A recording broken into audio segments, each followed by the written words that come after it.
Hey neighbors, it's Sharon from Grace's neighbor, Sharon.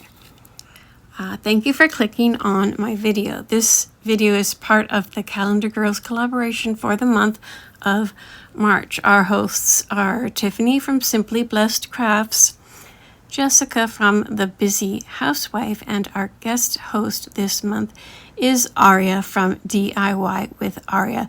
Their channel links and a link to the playlist will be in my description box below. The theme this month was He is Risen, or Easter, and I chose to take it literally. I did 3 projects with the phrase He is Risen, and I hope you enjoy what I put together. Sit back, relax, and enjoy the rest of the video. Okay, project number 1 is a He is Risen wall hanging. All these projects are going to use Cricut words and calendar images for the background. So I'm just showing you how I take the shapes and put the word inside the shape so I know if that'll fit. And then I hit go, like it shows there, and it'll tell me it's cutting. That's what it sounds like. I love that sound. Anyways, that was a quick tutorial. So here's this beautiful image that I found on a calendar from, I believe it was 2021. And it's like scripture and images. And I loved the image, but I didn't feel like the scripture they put went with the image they put it on. So I'm going to change it, and I'm just going to put He is Risen. I already measured the space that it's supposed to go in, and then in Cricut I made sure that the shape was the right measurement before I printed it. So this is what I'm going to use to put the words on. It's just a piece of cardboard, and it looks like it was Mod Podged at one point, but I'm just gonna, act like it's a regular piece of cardboard. And so I'm going to give it a coat of this Magnolia vintage white chalk paint. I'm just sort of filling in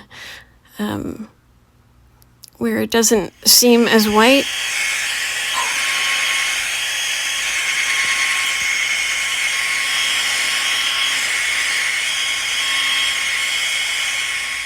And after a quick dry, we were ready to continue. You guys, look at this. I did it again. I bought 4 more Mod Podges, and I still had at least 4. And then when I was arranging stuff, I found the larger Mod Podge too. So we're putting a coat of Mod Podge on here, and the reason I'm doing that is because I don't want when I put the Cricut words down, I don't want that transfer tape to peel up the paint. So we're putting that coat of Mod Podge down, and hopefully that'll work. So I decided just to use a piece of cardboard that is the insert in the calendars. So it's a little bit smaller than the actual image, so I did have to trim it down to size. So now I'm just going to do, a good coat of Mod Podge. Just make sure I don't have any dry spaces. We're just going to set that calendar image right down. And you can use like a paper towel or the back of your hand to smooth it down. Don't smooth too fast or too deeply when you have cardboard, because the divots and stuff in the cardboard will show. So I'm going to use Mod Podge as my glue of choice here, and I'm going to put that little quote box right where the original one was. So I didn't cut or anything, I just put it down right on top. I'm trying to make these projects easy and budget friendly, so it didn't take me very long to do them, and I didn't use any expensive materials. I'm using calendar images, Cricut, and cardboard, and that's basically it for all 3. Now I noticed the cardboard was warping a little bit, and that's possibly because of all the Mod Podge, So I cut some paint stir sticks down that would fit, and I'm just going to put them, it's kind of like a frame, only it's on the back. And what it's going to do is it's going to force the cardboard to be flat. And of course I'm the two glue girl, and so I have some Aliens tacky glue there, and then some of this hot glue. And I'm really not sure, this Surebonder glue gun, I'm just not used to it. I guess it's made for precision, and I've never really glued for precision, but that's what I used. Now here's the Cricut Cricut words for this particular project, and it's the size is much bigger than what was there before, and it does stand out.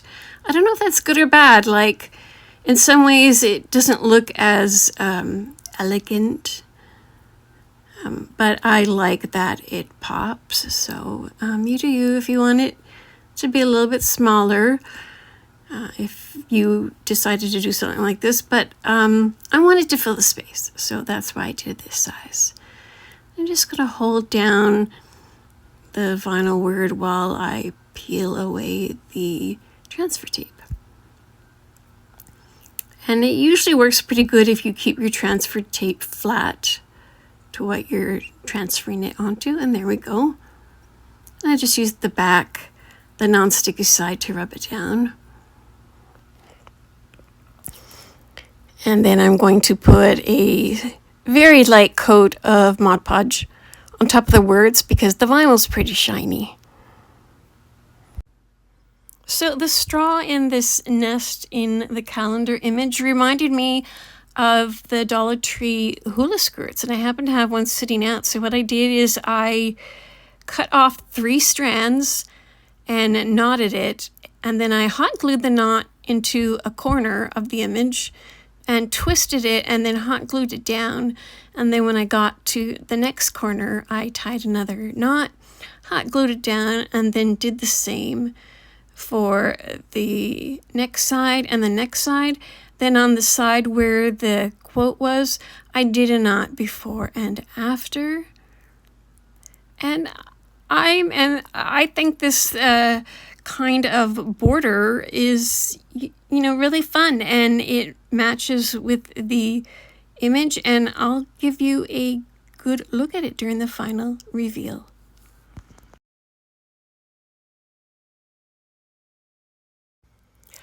Okay, project number 2 is a hanging church window. I'm not sure if these are actually sold as church windows, but that's what it looks like to me. And again, I have some Cricut words that are going to fit on that little wood round. And then I'm choosing a beach scene, like in the previous project. And we're going to make us a really pretty church window. And I loved using the beach images for this video because it kind of reminded me of, someone would look up to heaven. And I've always thought of the beach and the big sky as being a way to do that. So I'm just going to find what I think looks best through the church window. And I tried a couple of different images before I settled on one of them. And I was being so picky about it, like I couldn't do it right at the edge. It had to be like right in this one certain spot. And a lot gets covered by the window, but for whatever reason, I was really picky about it.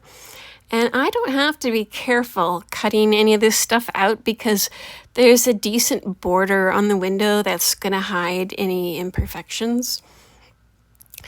Now, I was kind of bummed I couldn't get the cardboard all the way on this particular image. The image was too tall for the cardboard, but if I did it from on the diagonal, it was okay. But I was worried it would look weird because of being on the diagonal, the way the indentations in the cardboard look, and I thought it would be like super noticeable, but it really isn't. So I'm glad that I went ahead and did it this way.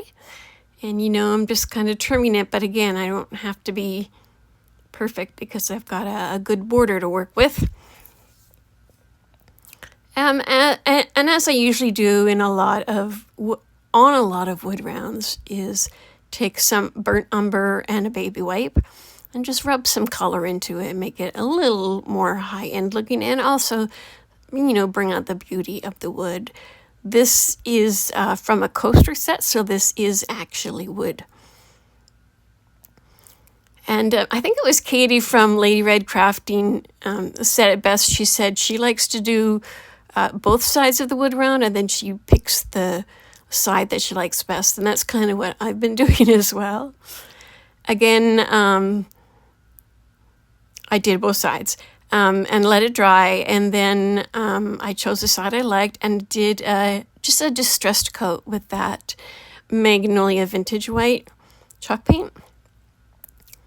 I didn't want it totally white, but I also didn't want it totally brown because of the black text that's going to go on it. I just thought this would look best. The same with the previous project where I ended up distressing it a little bit on the white. And look at that, I was able to pull that whole thing up after pressing it down on that glue. That Elmer's glue stick is just the bomb. I love using it for decoupage, especially when I'm using a lot of, I'm doing a lot of decoupaging. I'll save the Mod Podge for the top coat and use the glue stick for the bottom coat. And normally I wouldn't do a lot of top coats, but with the calendar images and the Cricut words, and there's a bit of shininess that I wanted to dull down. I have this glue applicator, and I just tapped out some of that Aleene's tacky glue and got it on all the edges there. And then I pressed my piece of cardboard with the image down onto the church window. And I just kept pressing it down. I noticed it wasn't sticking very good at the bottom, so I squirted in a little bit more hot glue there and held it down. And then I'm putting a coat of Mod Podge on the wood round after the distress coat has dried. And I'm doing that again so when I put down my words, the transfer tape does not stick to the paint and pull off the paint.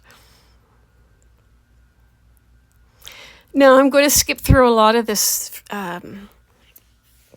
stuff to do with the flowers, so don't be confused. This is just some hot glue in the spaces where I thought it would touch the most on the church window.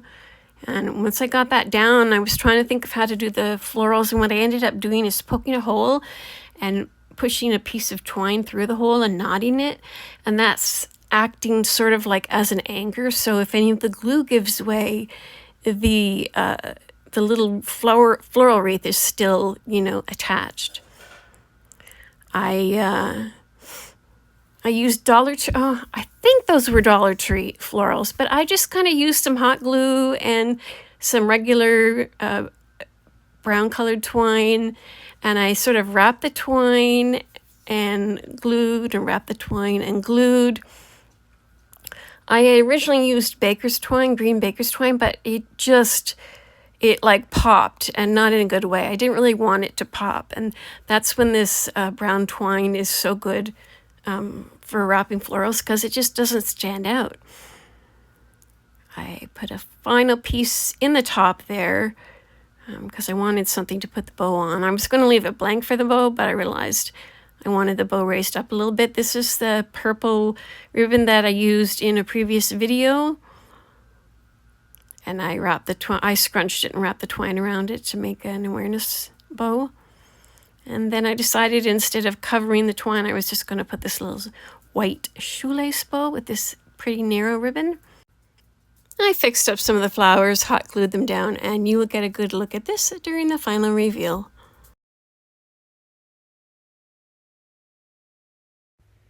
Okay, project number 3 is a framed word wall hanging.